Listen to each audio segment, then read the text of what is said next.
네, 여러분 안녕하세요. 이렇게 어, 인터넷으로 만나게 되네요. 모두 다 건강하셨을 거라고 생각이 듭니다. 저희는 지금부터 2020년 사회복지 공동학술대회 한국노인복지학회 분과 세션을 시작하도록 하겠습니다. 저는 사회를 맡은 서울여자대학교 최혜지입니다. 저희 학술대회 먼저 시작하는 데 앞서서 우리 2020년 한국노인복지학회 학회장을 맡아주셔서 열심히 노인복지학계 발전을 위해서 애써주셨죠. 우리 군산대학교 엄기욱 교수님을 모시고 회장님 인사말을 들어보도록 하겠습니다.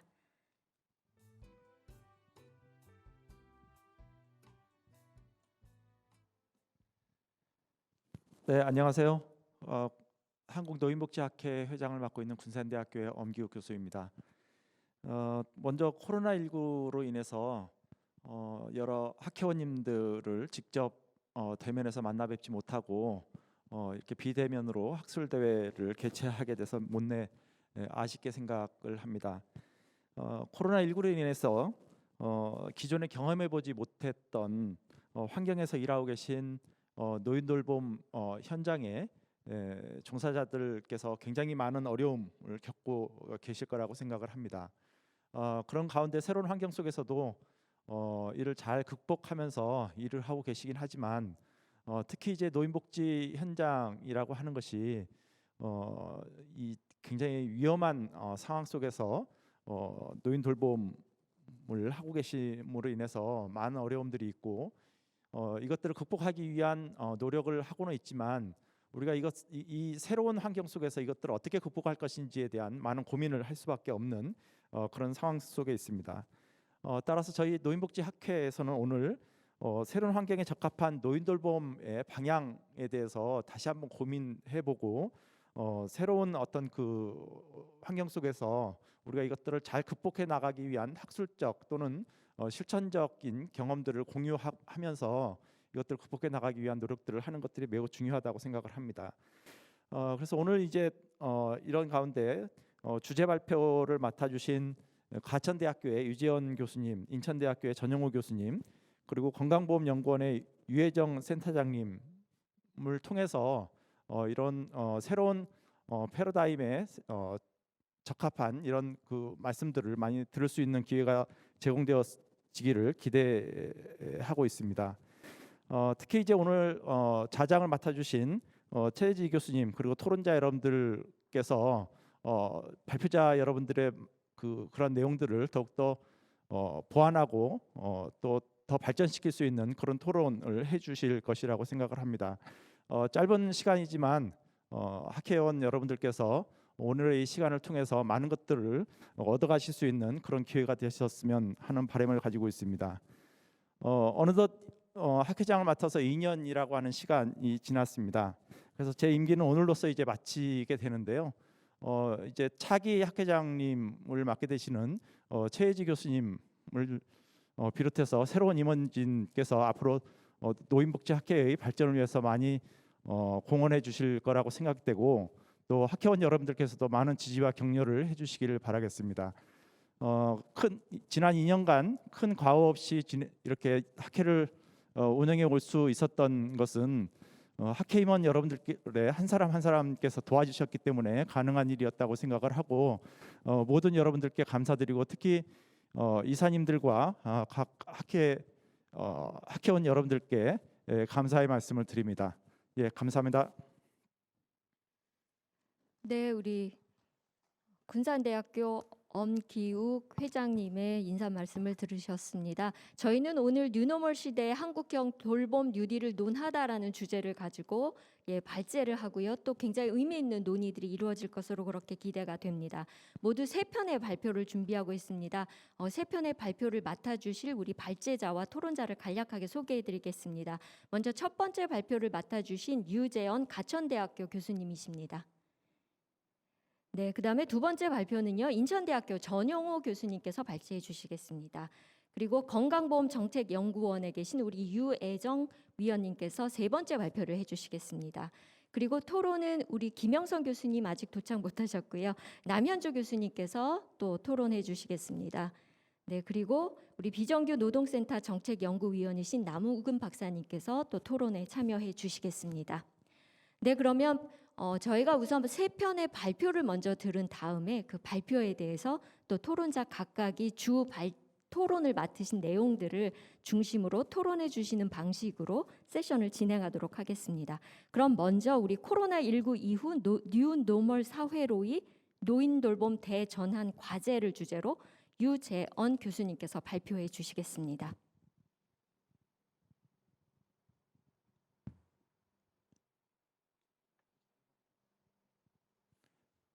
네, 안녕하세요. 소개받은 가천대학교 사회복지학과 유지현입니다. 이번 한국 노인복지학회의 추기 학술대에 이렇게 첫 번째 발표를 맡게 되어서 영광이고, 오늘 소개해주신 회장님 이하 나머지 관계자분들께 감사하다는 이야기를 드리도록 하겠습니다. 제 발표를 이제 본격적으로 시작하겠습니다. 제 발표 제목은 코로나19 이후 뉴노멀 사회로의 노인 돌봄 대전환 과제라고 지어봤습니다. 이 발표에 대해서 먼저 간략히 이야기를 드리자면, 혼자 진행한 것은 아니고 작년에 돌봄경제 육성 전략 수립 연구라는 보건복지부 수탁 과제를 진행을 했고, 연구진 10여 분과 그리고 그 외에 수십 번의 자문회의를 거쳐서 전문가분들과 앞으로 한국 노인 돌봄 정책이 어떻게 나아가야 될지에 대해서 중장기 계획 관련된 과제들을 이제 발굴을 했었습니다. 그리고 그 이후에 코로나19 사태가 발생을 했고, 그 이후 지난 1년간의 상황을 지켜보면서 우리가 단기적으로 그리고 중장기적으로 어떤 식으로 전체 노인 돌봄 그리고 노인 복지 체계를 바꿔가야 될지에 대한 보완을 한 내용이라고 생각해 주시면 되겠습니다. 그래서 제가 발표는 하지만 혼자만의 내용이 아니라 이 연구진에 참여해 주신 분들의 내용을 대표해서 이야기를 드리도록 하겠습니다. 첫 번째, 코로나19라는 위기 상황이 온 것은 우리 모두 잘 알고 있습니다. 노인분들께서 코로나로 인해서 많이 사망하시기도 했고요. 사망하시지 않더라도 확진자 수도 많았습니다. 지난 초기에 대구 경북 지역 그리고 이태원 사태 이후로는 노인분들이 중심이 돼서 요양병원, 요양원, 그렇지 않더라도 노인분들끼리 사회 활동을 하시는 과정에서 전파가 많이 된 것을 모두 다 알고 계십니다. 그로 인해서 노인복지관, 경로당, 교회가 문을 닫았었고요. 지금은 비록 오픈을 다시 하긴 했지만 아직도 부분적으로만 운영을 하는 곳이 다수라고 할 수 있습니다. 단지 노인분들이 노인복지관이나 경로당을 이용하실 수 없는 것뿐만 아니라 요양원에 계시는 분들께서도 가족들과 만나지 못하고 그 안에 코호트 격리되어 있거나 면회를 하지 못하는 경우들이 많이 발생을 했고요. 노인 돌봄을 하시는 종사자분들, 사회복지사, 요양보호사, 그리고 간병인 등등 많은 분들께서 지난 봄부터 거의 휴직을 하시거나 아니면 일을 하시더라도 안전하지 못한 상황에서 일을 하시고 계신 상황입니다. 그로 인해서 앞으로 우리가 코로나 이후 상황을 어떻게 대처할지가 매우 큰 과제라고 할 수 있습니다. 그런데 제가 한 가지 이야기 드리고 싶었었던 것은 이게 단지 코로나19라는 그 전에 없었던 위기 상황이었냐라는 것입니다.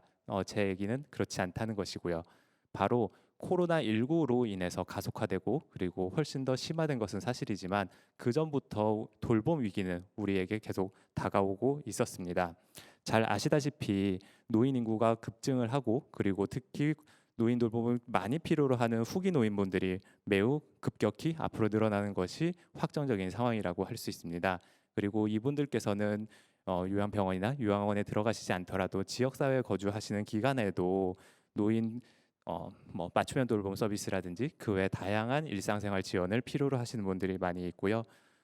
노인 장기요양보험 수급자 또는 이제 인정자라고 하는 분들은 앞으로도 더욱 급증하게 될 예정입니다.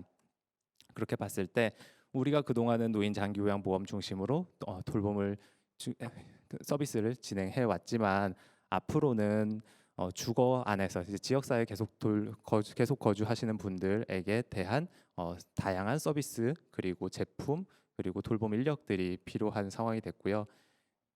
네, 이런 내용들은 좀 생략하면서 넘어가겠습니다. 그래서 앞으로는 재가 시설 이분화되지 않고 재가에서 거주하시면서도 얼마든지 돌봄, 의료 그리고 주거, 식사 서비스까지 다 받으실 수 있는 환경이 되어야만 하고 그것을 노인분들께서 선호하고 원하고 바라고 계십니다. 그래서 그 또 한편으로 지금 제가 수요 측면에 대해서 이야기를 드렸는데 공급 측면에서도 그동안 노인복지에 대해서 많이 힘써 주신 모든 사회복지사분들, 요양보호사분들이 계심에도 불구하고 열악한 처우에 놓여 있는 것이 사실입니다. 그래서 그 인력분들, 종사자분들이 많이 고생을 하시는데도 그만큼 처우에 대해서 인정을 못 받고 있기 때문에 앞으로는 훨씬 덜 힘들면서 그리고 더 많은 그리고 사회적인 인정을 받도록 하는 것이 무엇보다 중요하다고 하겠습니다. 그래서 이 산업에 대해서는 제가 좀 생략해서 넘어가도록 하고요. 위기 상황을 간단히 요약을 해보겠습니다. 코로나19로 기존 체제 운영이 중단됐고, 하지만 이것은 어차피 속도 차이가 있었을 뿐, 그리고 더 심화되긴 했지만 다가올 것이 예정되어 있었던 미래라는 것입니다. 그리고 앞으로 증가하게 될 그리고 노인분들이 더 고품질의 서비스를 원하고 계시기 때문에 이것에 부응하기 위해서는 서비스 질을 향상하고 그리고 복잡화되고 있는 사회 현상 그리고 그 간의 서로 관계에 대해서 우리가 이제 좀 더 확장되고 그리고 서로 연결성을 강조한 노인 돌봄 서비스로 거듭나야 되겠다는 이야기를 드립니다. 그래서 코로나라는 것이 위기인 것은 사실입니다. 근데 우리가 이 위기가 기회는 아닙니다. 그것은 분명하지만 다만 그 위기를 가능성으로 열어두고 더 발전을 위한 그런 기회라고 하기는 힘들고요. 극복할 수 있는 그런 계기로 삼아야 되지 않을까 싶습니다. 그래서 큰 방향성을 먼저 제시를 해보겠습니다. 제가 이 방향성에 대해서 이제 혼자서 고민을 해서 나온 것은 아니고 이미 선진국가라고 하는 곳들에서 경험을 하거나 추진해왔던 것을 참고로 해서 제시해 드린다는 이야기를 하고요. 다만 이제 작년까지만 하더라도 우리가 EU, 영국, 덴마크, 독일, 스웨덴, 일본과 같은 국가를 노인복지에서 우리가 어떻게 보면 따라가거나 아니 모범으로 삼아야 될 그런 선진 국가라고 얘기했는데 올 들어서는 입장이 조금 다르게 보이는 것 같습니다. 감히 얘기해서 우리보다 특별히 더 낫지 않은 국가들인 것 같은데 그래도 먼저 경험을 해봤으니 우리가 이제 한번 참고를 해봅시다라는 식으로 제가 한번 우리의 한국 K 방역 그리고 이제 한국형 돌봄 뉴딜로 나아가기 위해서 한번 좀 더 당당하게 자부심을 갖고 그동안 국외에선 어떤 정책을 해왔는지를 한번 보면요. 덴마크나 아니면 EU에서 AAL 프로젝트, 앰비언트 어시스티드 리빙이라고 하는 스마트 헬스케어 시스템 프로젝트가 있었습니다. 이것은 노인분들이 주거 내에서 디지털 정보 센서 등을 활용을 해서 돌봄과 의료 그리고 일상의 뭐 여러 가지 편의 서비스를 받으면서 생활하실 수 있도록 하는 것들을 진행을 해왔었고요. 제가 지금 근무하고 있는 가천대학교에서도 AL 스마트 헬스케어 리빙 랩을 통해서 한국형 스마트 헬스케어를 발전해 오는데 노력을 하고 있습니다. 그리고 영국에서도 2015년에 앞으로 NHS에서 하는 의료와 돌봄 그리고 그것들 디지털 정보와 결합해서 어떻게 발전시켜 나갈지 로드맵을 발표하고 그 이후에 추진을 해왔다고 할 수 있겠고요. 덴마크 역시 마찬가지입니다. 2013년 그리고 2017년에 한번 중간 수정을 하는 과정을 거치긴 했지만 디지털 전략을 세우고 국가 차원에서 중장기적으로 노인 돌봄 정책의 방향성에 대해서 체제를 완전히 변환하는 그런 전략을 수립을 했었습니다. 그리고 일본도 마찬가지라고 할 수 있고요. 그래서 앞으로 갈 방향성을 먼저 고려할 때 제가 생각하는 고려 사항은 이런 것들입니다. 기존 제품, 서비스 기술, 그리고 데이터 플랫폼 산업 등을 다양한 영역을 이제는 연계하고 결합하는 것이 성공을 좌우할 것이다 라는 것입니다. 그리고 현재 노인분들께서는 아직 이런 것들을 사용하시는데 불편하시고 그리고 그만큼 익숙하지 않은 것이 사실입니다. 그리고 우리 사회 시스템 자체가 그것을 당장 하기에 아직 준비가 안 되는 것도 맞고요. 그렇기 때문에 단기적으로 우리가 해나가야 될 과제 그리고 중장기적으로 변화되는 사회에서 제반을 닦아주는 그런 역할들을 동시에 추진하는 것이 중요합니다. 그리고 노인 돌봄에 특화된 공공에서도 중앙정부와 지자체 그리고 나머지 민간 영역에 계신 사회 서비스 전달 체계에 계신 분들뿐만 아니라 그 외에 간접적인 종사자분들까지 모두 다 참여할 수 있도록 하는 그런 전반적인 생태계를 구현하는 것이 중요하겠고요. 그리고 우리가 해 나가는 노력들이 모두 다 노력을 하지만 그 중에 특히 더 효과가 크거나 아니면 많은 파급 효과를 발생시킬 수 있는 사회 경제적으로 그런 것까지 고려해서 추진하는 것이 중요하다고 하고 과제들을 선정해봤습니다. 그래서 제가 여기서 설명드리고 싶었었던 내용은 앞으로의 노인 돌봄이라는 것은 단지 장기 요양이나 보건 의료에 그치지 않고 이동, 안전, 보호, 건강관리, 질병의료 그리고 의식주 일상생활 전반에 걸쳐서 서로 관련을 지어가면서 하나의 시스템 그리고 생태계로서 작동할 수 있도록 해야 되는 것이 노인 돌봄의 앞으로 우리가 코로나19 뉴노멀 사회에서 이렇게 가야 될 방향이 아닐까 싶습니다. 그러면 크게 방향은 노인분들, 서비스를 받는 분들이 안심할 수 있도록 서비스 질을 향상하는 게 가장 1차원적이고 우선이 최우선 과제라고 할 수 있겠고요. 그에 이어서 지역사회 내에서 얼마든지 본인이 선호하는 방식으로 생활하실 수 있도록 안전하게 하기 위해서 우리가 지역사회 이동을 하실 수 있도록 서비스의 관점을 확장해야 된다라는 것이 두 번째 방향성이 되겠습니다. 그리고 세 번째는 노인 돌봄 서비스를 받는 노인분들뿐만 아니라 가족분들 그리고 주변의 이웃들 나아가 우리 사회 구성원 모두가 안락할 수 있도록 또 종사자분들을 포함했습니다. 그래서 서비스 체계 자체를 혁신해야 되는 것이 세 번째 방향성이라고 하겠습니다. 그럼 구체적으로 이러한 비전과 목표 하에서 어떤 과제들을 할 수 있을지를 한번 제시를 해보겠습니다. 첫 번째, 노인 돌봄 활동의 지원 수준을 제고해야 된다라는 것이고요. 그리고 독립생활의 질, 특히 그동안 우리가 이제 장기 요양은 어느 정도 성과를 이룩했다라고 본다면 그 외에 그동안 노인분들의 욕구가 있었음에도 불구하고 아직까지는 본격적으로 정책화되지 못했었던 주거 식생활의 질을 개선하는 것도 매우 중요합니다. 그리고 세 번째, 노인분들이 현재 코로나 상황에서 주택 내에서만 거주하면서 많이 답답해하는 것을 우리 모두 잘 알고 있습니다. 그렇기 때문에 노인분들이 주거 내에서 또는 시설에서만 고립되지 않고 얼마든지 자신이 원하는 곳에 이동하면서 그리고 보호 예방 관리를 할 수 있도록 그 지역사회 환경 전체를 만들어주는 것이 중요하겠습니다. 그리고 이렇게 되기 위해서는 우리가 결국 국가 그리고 사회 전체가 스마트 케어를 할 수 있는 환경을 조성하는 것이 필요하겠고요. 네, 그런 토대를 마련하는 것이 앞으로의 큰 방향이 되겠습니다.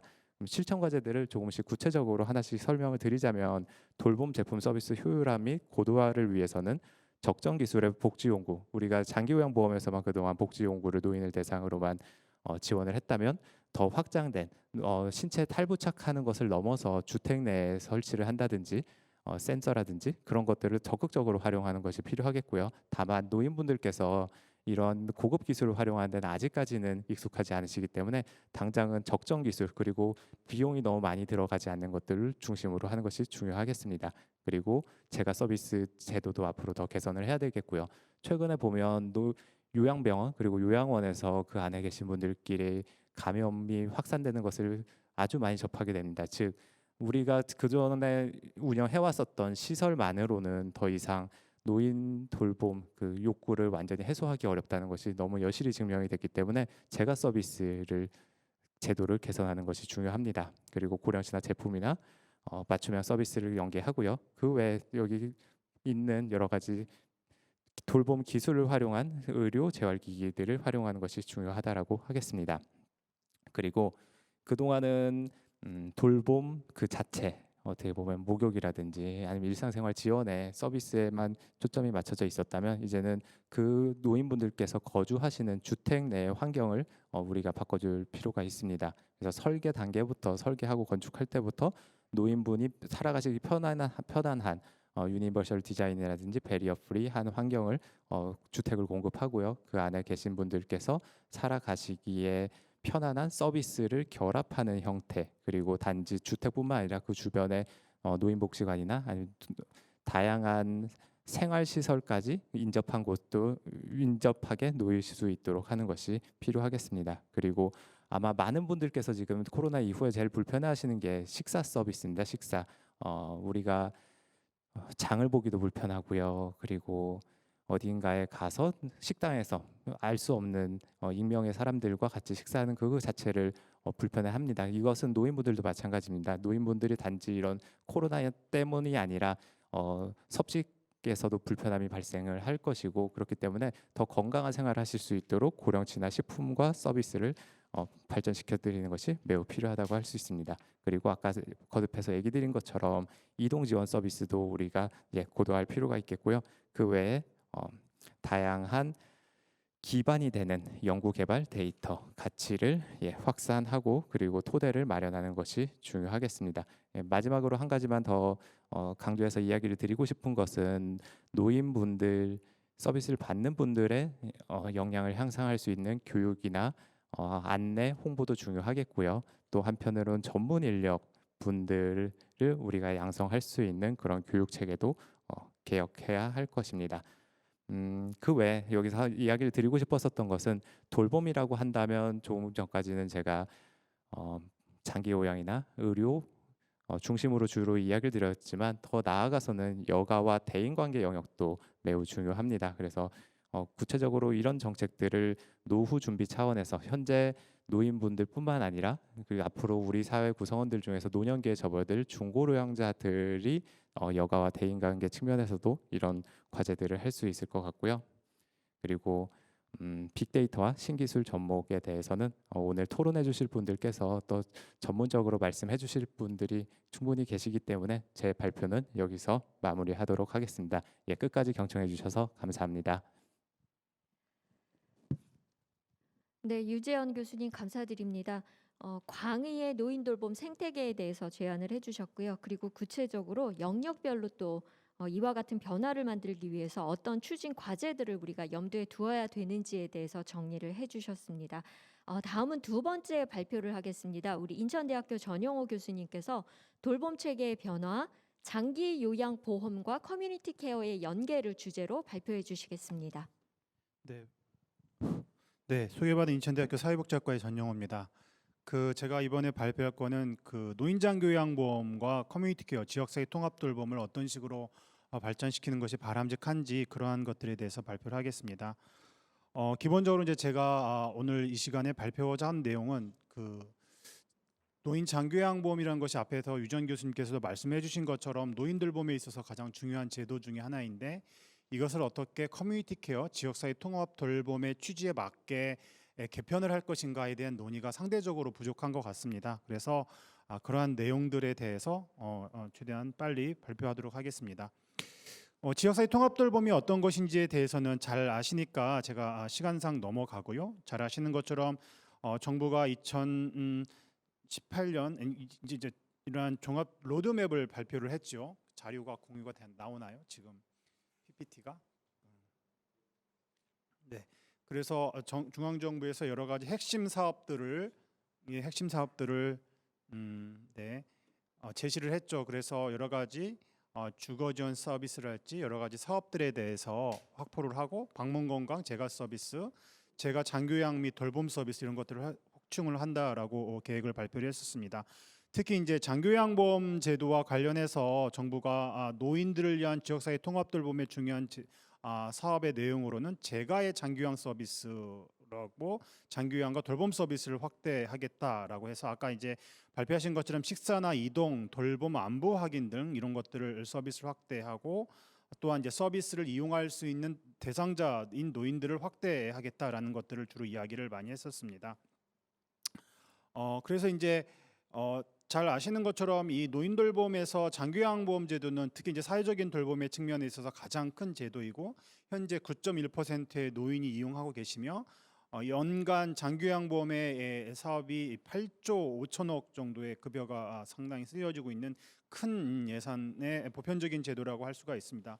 특히 장기요양보험 제도가 중요한 이유가 우리가 커뮤니티 케어에서 가장 중요한 것 중에 하나가 대상자분들에 대한 탈시설화, 요양원이나 요양병원에 있는 분들에 대한 시설화 또는 이제 재가에 계시면서 이제 상당히 중증인 어르신들이 시설에 입소하는 것을 지연시키는 것이기 때문에 이러한 측면에 있어서 어떻게 보면 가장 장기요양보험에서의 커뮤니티 케어의 중증도가 심각하신 분들이 많으신 대상자라고 볼 수가 있을 것 같습니다.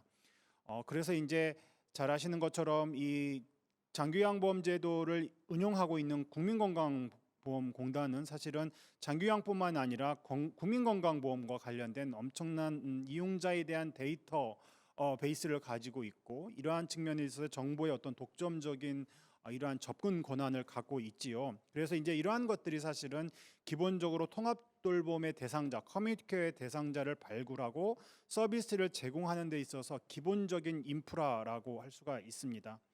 또한 이제 사실은 장기요양보험제도는 국민건강보험공단이 사실 거의 대부분의 역할을 하고 있죠. 사정을 해서 서비스의 수급 대상자를 선정을 하고, 또한 보험자로서 지역사회에 있는 장기요양기관에 대한 정기적인 심사나 평가 이런 것들을 통해서 사실상 제공기관에게 있어서도 가장 중요한 그러한 기관이 건강보험공단이라고 할 수가 있습니다.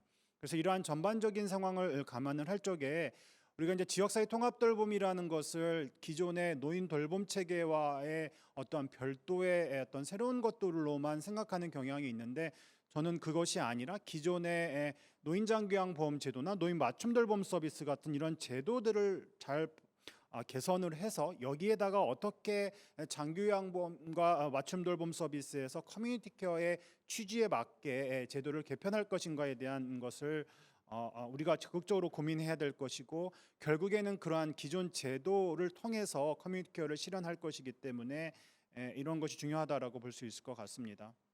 그래서 이 그림을 보시면 현재 노인 장기요양보험이 저는 이제 커뮤니티 케어가 된다고 하면은 이러한 다양한 제도와 관련된 기관들과의 실질적인 연결을 만드는 것이 중요하다라고 생각을 합니다. 아까도 잘 아시는 것처럼 어르신들에게 있어서 기본적인 건강관리, 어르신, 장애인, 정신질환자 다 노숙인 대부분 건강이 좋지 않기 때문에 기본 건강관리를 할 수 있는 건강보험제도에 관련된 기관들과의 어떤 관계를 만드는 것이 중요하죠. 왜 그러냐면 건강이 기본적으로 좋지 않기 때문에 그분들의 예를 들어 서비스 이용의 히스토리랄지 이런 것들이요. 그리고 보건소나 치매안심센터 이런 것들을 통해서 만성질환에 대한 관리, 치매 노인들에 대한 돌봄 이러한 것들, 또 우울증이나 정신질환이 있는 분들에 대한 이 연계 이런 면에 있어서 되게 중요하죠. 그리고 등급의자를 위한 맞춤돌봄 서비스 기관들과의 어떻게 연결을 할 것인가. 어떻게 보면 이제 이분들이 기능 상태가 악화되면 장기요양보험에 편입되는 것이 기본적인 과정이기 때문에 여기하고의 관계도 중요하고요.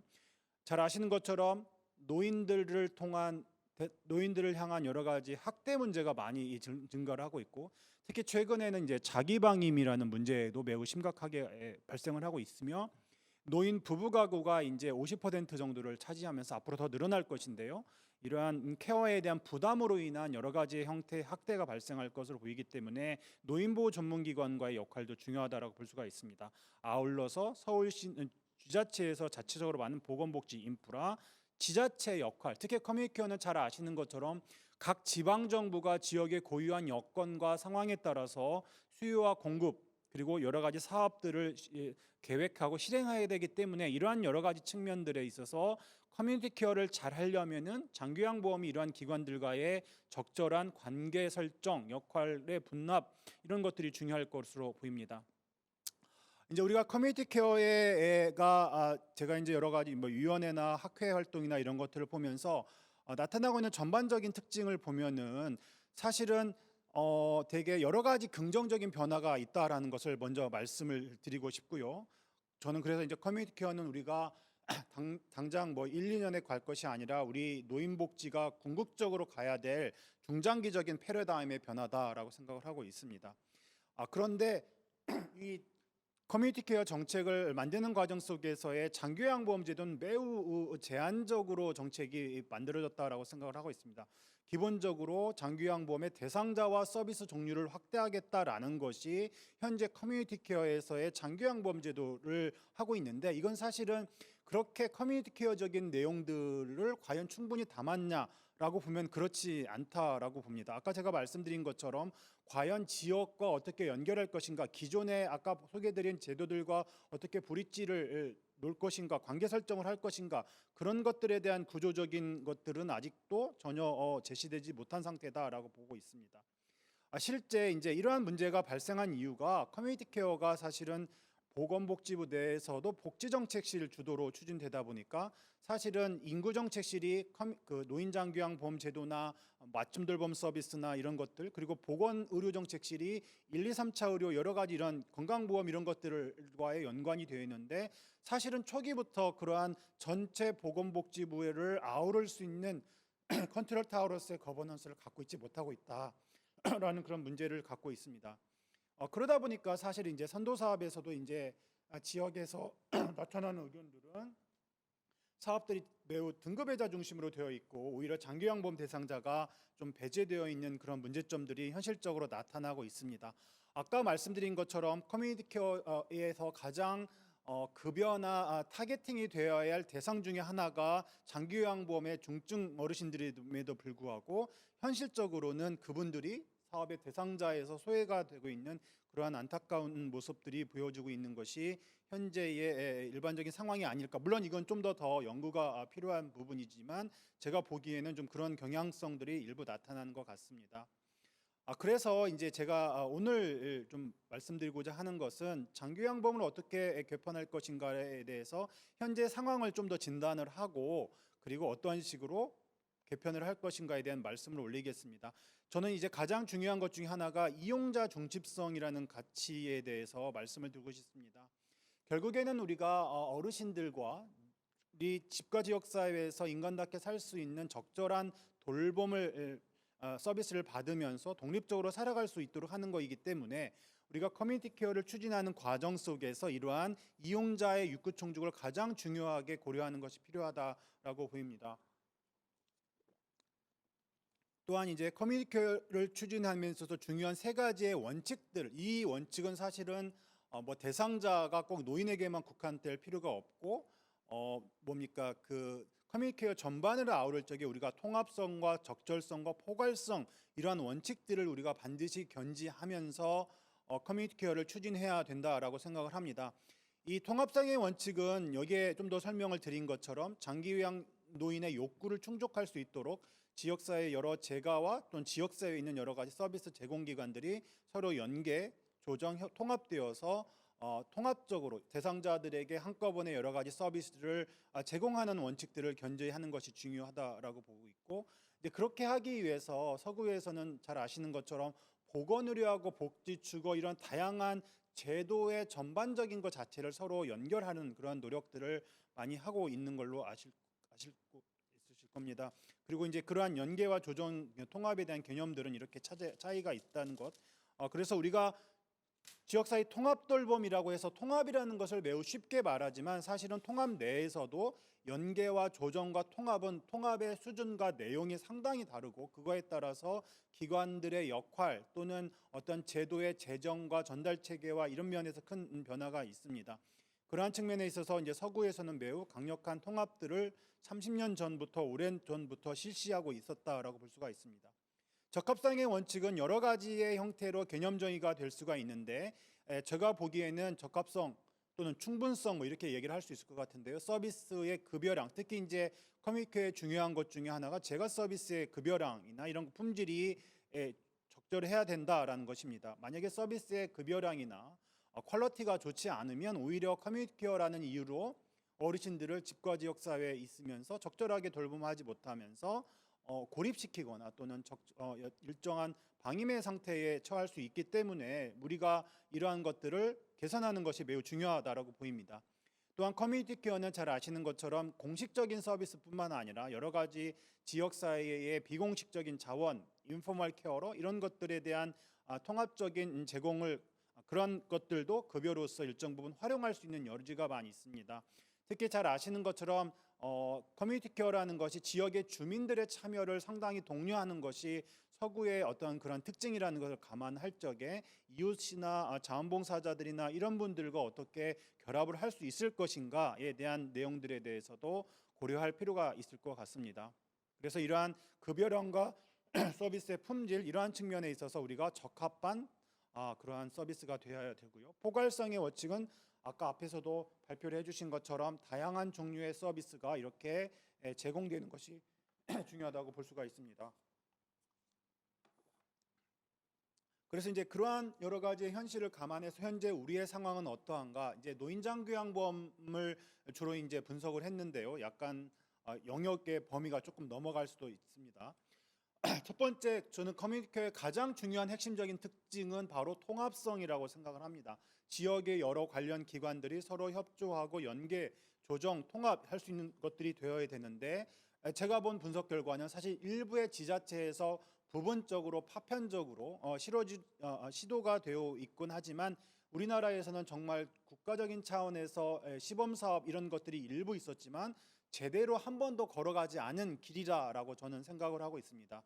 특히 노인장교양보험제도는 여러 구조적으로 원래 태생적으로 중앙집권적인 전달 체계이기 때문에 지역의 기관들과 또는 보험자로서의 여러 가지 원인들 이런 것들로 인해서 지역과 상당히 좀 분리되어 있다라고 할까요? 그런 경향성들이 많이 있습니다.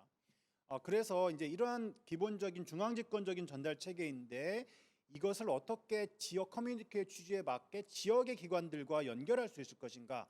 그런 면에 있어서 상당히 중요한 것들인데 이제 그러한 제도적인 연결고리나 시스템 또는 보험자로서의 일부 경직성 이런 것들이 좀 우리가 여태까지의 상황으로 보이고요.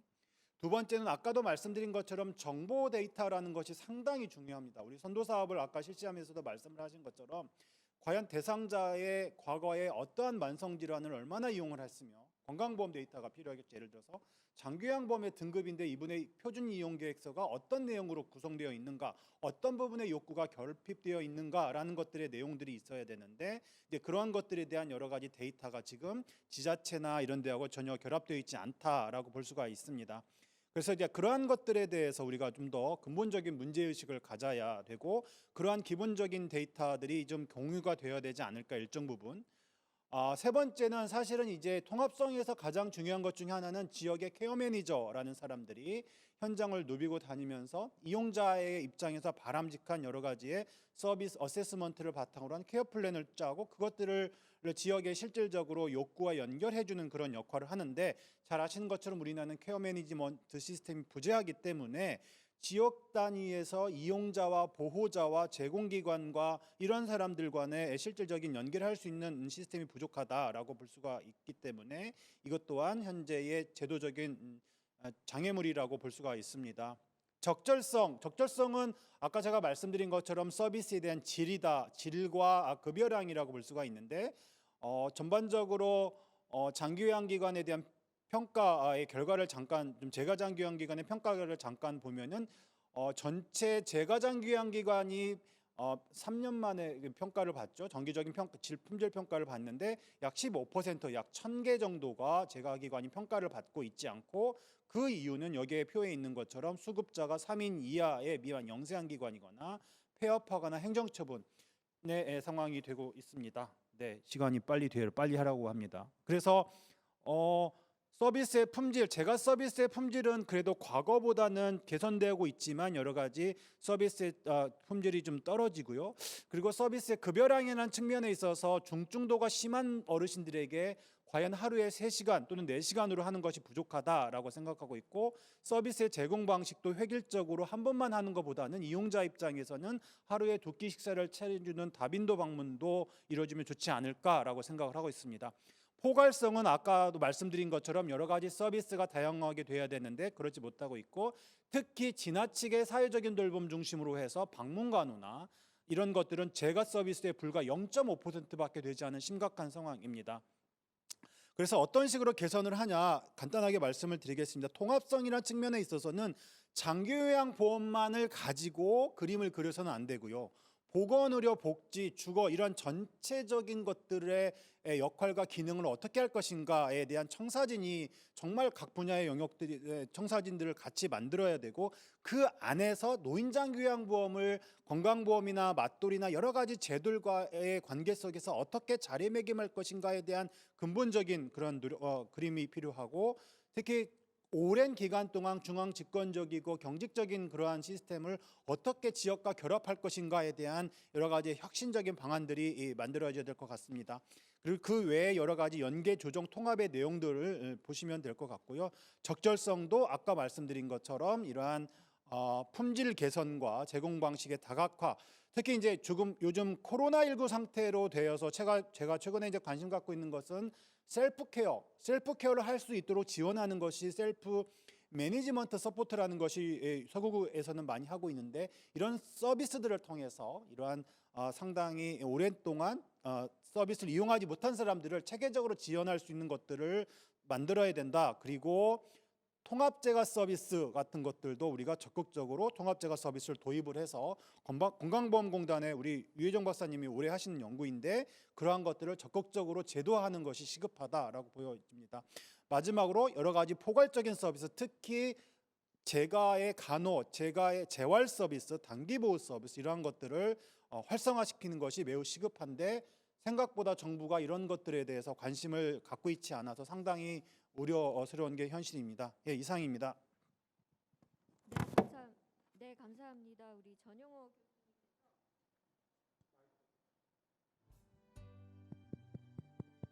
네, 감사합니다. 우리 전용호 교수님께서 발표를 마쳐 주셨고요.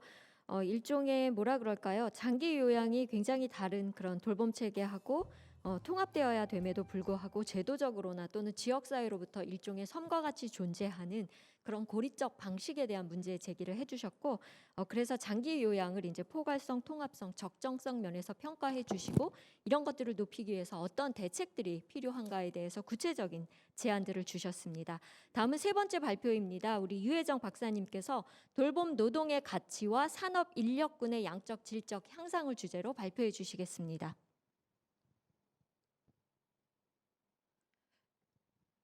네, 안녕하세요. 반갑습니다. 건강보험연구원의 유혜정입니다.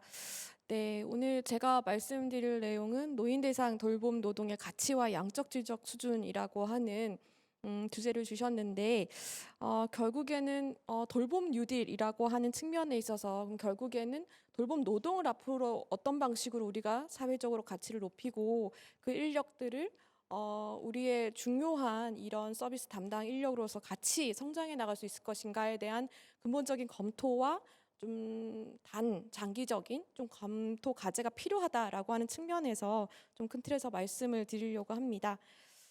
저한테 주어진 시간이 한 20분 정도여서요. 오늘 크게 제가 4가지 정도의 말씀을 드리려고 하는데 결국에 우리가 좀 많이 알고 있는 내용은 기본적으로 지금의 요양보호사라고 한 직업이 어떤 직업인가라고 하는 부분들은 많이 알고 계셔서 1번, 2번, 3번에 대한 내용들은 좀 제가 러프하게 설명을 드리고 그럼 이걸 어떤 방식으로 우리가 좀 끌고 갈 것이냐라고 하는 부분, 정책적인 방향에 대한 이슈 제기를 4번에서 조금 더 집중적으로 드리려고 합니다. 앞서서 유재원 교수님이 말씀하셨던 바와 같이 코로나 이후에 이 필수 노동의 가치에 대한 굉장히 많은 언론의 얘기들이 나오고 있습니다. 주요 제가 좀 검색을 하면서 이 요양보호사 선생님들이 현장에서 겪고 있는 좀 그런 이렇게 문제점, 뭐 혼자서 어르신 24명을 돌보고 있는데 소파에서 쪽잠을 자고 사고가 생기면 전부 요양보호사 탓으로 돌린다거나 제가 요양보호사 선생님이 돌보던 어르신이 병원에 입원하시면 강제로 쉬는 날이 생겨서 일이 끊겨서 급여를 받지 못한다거나 그리고 제가 센터에서 일을 한 지 얼마 안 됐는데 코로나로 인해서 이용자가 가족 돌봄을 위해서 오지 말라고 갑자기 일이 끊긴다거나 뭐 이런 방식으로 사실 우리가 필수 노동의 가치들이 많이 언론에서 얘기가 되고 있지만 여전히 이 요양보호사가 처해 있는 여러 가지의 근로 요건이라고 하는 것들은 매우 열악하다라고 하는 부분들이 여전히 현실적인 문제인 것 같습니다.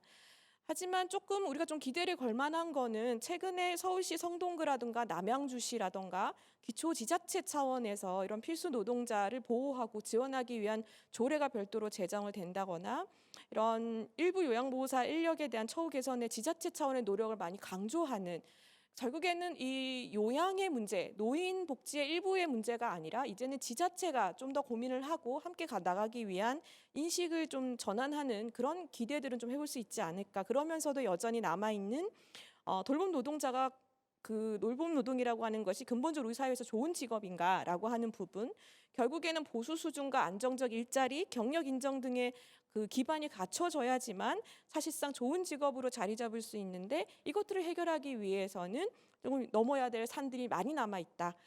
그래서 근본적으로 우리가 초고령 사회를 진입을 앞두고 무엇보다도 노인 인구가 급증한 것을 고려할 때 결국 요양보호사 인력이라고 하는 이 직업이 앞으로 어떤 직업군으로 우리 사회에서 자리 잡을 수 있을 것이냐라고 하는 부분들에 대한 근본적인 좀 검토가 필요한 시점에 왔다라고 봅니다.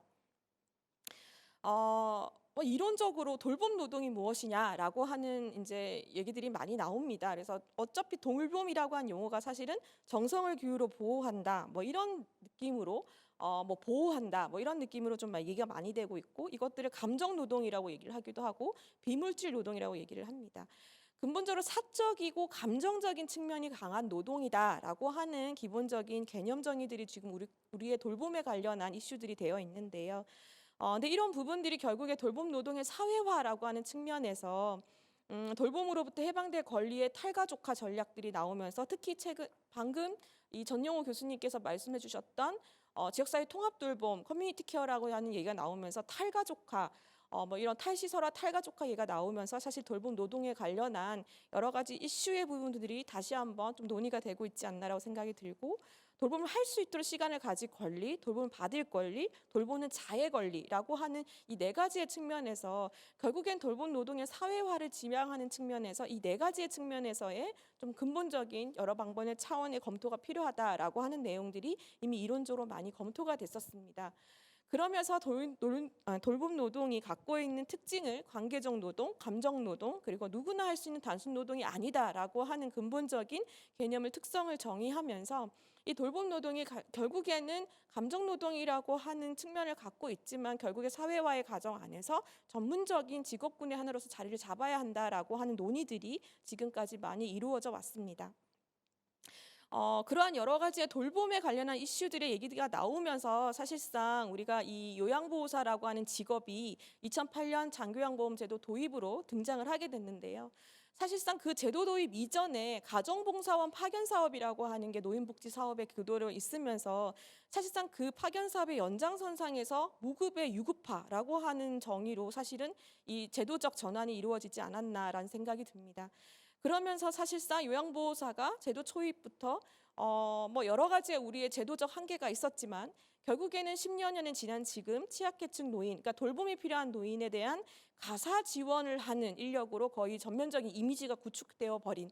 그래서 결국 정말 이 가사 요양보호사라고 하는 직업이 젊은 인력들도 어떤 동기부여를 갖고 본인의 캐리어를 가지고 들어올 수 있을 만큼 직업군인가라고 하는 측면에서 여러 가지 한계점을 갖고 있는 것이 사실입니다.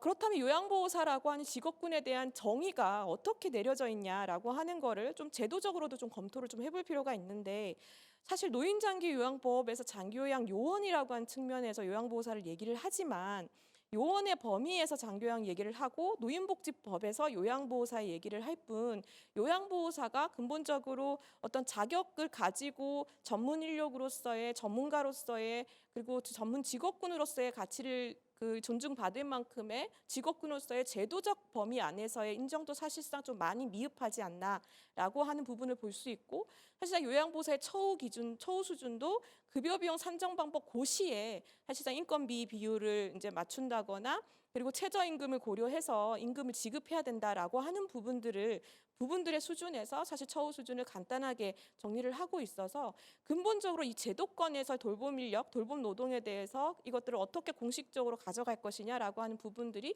조금 더 많이 고민될 필요가 있다라고 하는 것을 좀 살펴볼 수 있습니다. 일반적으로 그런 의미에서 지난 10년여간 요양보호사라고 하는 제도가 그런 여러 가지의 제도적 기반은 갖추긴 했지만 흘러온 10년의 과정 안에서 사실상 지금 인식 자체가 교육과정 240시간만으로 전문가가 될 수 있는가라고 하는 부분에서, 그리고 대다수의 요양보호사가 사실 보호자 입장에서는 국가가 보내주는 가사 도우미, 그러니까 사실 그 안에는 방문 요양만 재가급여 안에서 대다수를 쓰고 있고 사실 케어 매니지먼트가 없고 뭐 이런 공식적인 제도망이 없다 보니 벌어질 수밖에 없는 여러 가지의 문제점 안에서 요양보호사가 특별히 역량이 필요 없는 직업으로 전락하지 않았는가. 그리고 두 번째는 거의 평균 50대 이상, 그러니까 60대 이상의 요양보호사들이 60대 요양보호사들이 주류를 이루면서 40대 미만 그리고 남성이 요양보호사라고 하는 직업군에 참여하기에는 좀 어려운 현장이 되어버리지 않았나. 그리고 요양보호사 이렇게 하면 주로 많은 요양보호사들이 방문 요양보호사를 많이 보시기 때문에 시간제나 낮은 임금의 불안정한 근로환경을 주요 대비 요양보호사의 대표적인 이미지, 근로환경의 이미지로 전락하지 않았나. 이런 것들이, 이런 세 가지의 축이 결국에는 우리가 돌봄 노동이 지속적으로 전문인으로서 좋은 직업으로 남기 위해서는 숙련 기술이 인정도 좀 돼야 되고 지속적인 노동 체계도 확보가 돼야 되고 관계적 노동 체계들이 갖추어져야 되는데 근본적인 현실과 이상의 간극에서 요양보호사라고 하는 자격이라고 하는 이 돌봄 노동의 한 부분이 많은 좀 혼란을 겪고 있지 않나라고 살펴볼 수 있습니다. 그럼 과연 직업인으로서 요양보호사라고 하는 직업이 어떤 상황인가라고 하는 부분을 좀 살펴보면 우리가 통계청이나 희망제작소에서 예전에 15,000명 대상으로 그리고 통계청에서 주기적으로 사회조사 안에서 각 연령대에 그럼 좋은 직업이 뭐냐라고 하는 좋은 일의 기준, 좋은 직업이 뭐냐, 어떤 직업을 갖고 싶냐, 그리고 어떤 직업을 가질 때 어떤 요소들을 고려하느냐라고 하는 설문조사 결과들을 보려보면 사실상 수입, 안정성, 보람, 그리고 근로조건이라고 하는 이 네 가지의 축을 얘기를 합니다. 그럼 이 네 가지 축에 어차피 요양보호사라고 하는 돌봄 노동의 가치를 인정받으려면 요양보호사라고 하는 직업이 좋은 직업으로서 메리트가 있어야 되는데 이 네 가지의 측면에서 그러면 지금 요양보호사의 현 현황은 어떤가라고 하는 걸 좀 살펴보면 우선은 지금 장교양에서 종사자로서 근무하고 있는 종사자가 전체 54만 9천 명, 약 2019년 기준으로 이런데요. 그중에 시설 종사자가 11만 명, 재가 종사자가 43만 명 정도가 됩니다. 근데 그걸 직업군으로 쫙 살펴보면 요양보호사가 거의 43만 명 수준으로 44만 명 수준입니다. 그중에서도 재가에서 근무하는 요양보호사가 37만 8천 명으로 압도적입니다.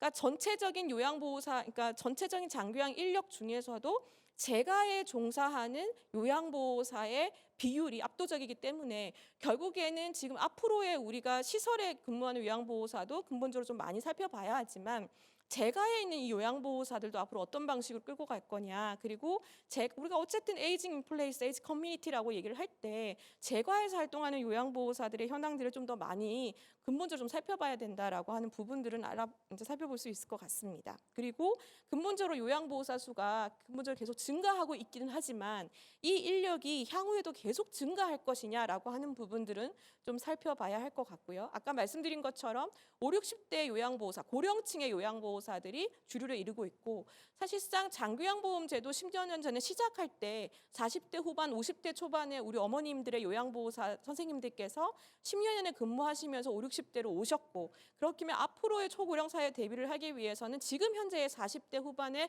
요양보호사 선생님들로의 연령대가 많이 확보가 돼야 되는데 지금 현재의 상황에서 봤을 때는 그것이 굉장히 어두운 전망치를 갖고 있다. 그러면 결국에는 우리가 앞으로 초고령 사회 진입을 앞두고 이 부족한 요양보호사 인력을 어떤 방식으로 확충할 것이냐. 그러기 위해서는 요양보호사라고 하는 직업이 좋은 직업군으로서의 이미지 개선이 이루어지지 않으면 근본적으로 이 이미지가 같이 변할 수 있는 법, 제도적인 근본적인 장치가 마련되지 않으면 현 상황에서 미래를 쳐다보기에는 굉장히 어려운 상황이다라고 하는 내용들을 살펴볼 수 있습니다.